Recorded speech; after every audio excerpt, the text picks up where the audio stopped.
President Trump says he'll postpone Tuesday's State of the Union address until the partial government shutdown ends. He considered giving the speech somewhere else after House Speaker Nancy Pelosi withdrew her invitation to speak in the House chamber, as has been usual since Woodrow Wilson.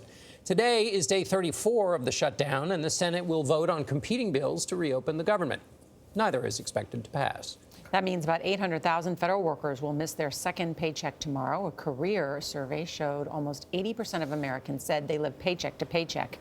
Ed O'Keefe spoke with some furloughed federal employees. He's at a food distribution center in Washington. Ed, good morning.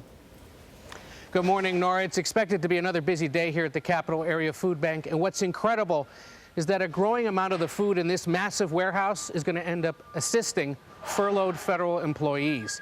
And given the risk of shutdowns, a growing number of those workers tell us they may need to find a new line of work. I do live paycheck to paycheck. One paycheck from peril. Sigrid Lane, furloughed for a month, now faces a more urgent reality. As of today, I have $1.06 in my bank account. $1.06. That's how much I have. It's very terrifying when you look at your bank account, you have no money coming in, you don't know when you're going to get your next paycheck, and you're like, what do I do? So far, her answer, get groceries at food banks and sell things off her own shelves. Anything that I can sell that anybody would want to buy. Because, as I said, I have not been able to get another job. That's how desperate you are. That you'd have That's how desperate I am. like the lamp. If someone wants the If lamp. somebody wants to buy it, they can buy it. That's just how desperate I am. So desperate, Lane now fears losing her new home. I just bought a new house, and I can't make my first mortgage payment. She's not alone. After a 16-day government shutdown in 2013, 64% of federal workers said they had less than 2 weeks' worth of savings set aside. On the day before payday, about 20% of them had less than a day's worth of spending money in the bank. In the last 40 years, we've had growing inequality in this country. And many families, many workers have barely seen their wages and incomes rise.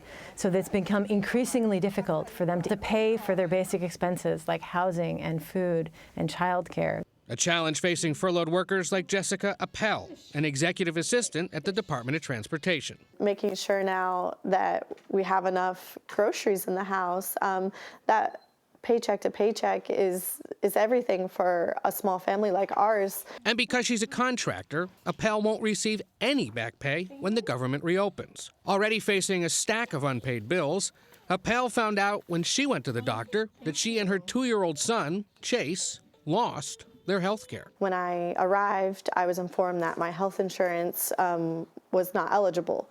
So I had to make the decision of paying out of pocket. So Jessica's boyfriend took a second job at night, and she started this GoFundMe campaign, one of about 3,000 for federal workers that have raised more than $1.3 million. Meanwhile, Sigrid Lane is still stuck. I went outside to start up my car, and my battery was dead. And the money that I had to pay for groceries, I had to pay for a car battery yesterday.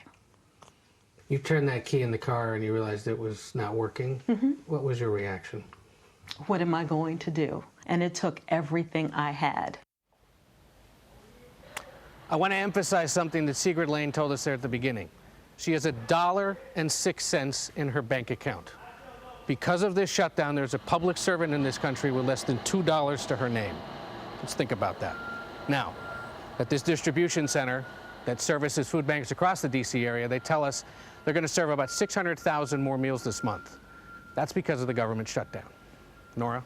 Wow, and I know you can donate to the Capital Food Bank. They're a terrific organization there and thinking about those federal employees. So important to keep telling these stories, though, guys, because and we talk about this all the time at the table, that the people who are making the decisions are still getting paid, while you hear people that want to work have less than $2 in their bank account. It's very frustrating. The emotional toll it takes on them, the emotional stress that it causes. And this is just to keep up with daily expenses. We all know what it's like when you don't have a cushion when something bad happens. You know, a water pipe breaks, you get sick, somebody in your family needs help. And it always happens. Right, and so that goes to that emotional toll point. Your life is totally out of control. Mm-hmm. All right, thanks to our Washington team for all that great reporting.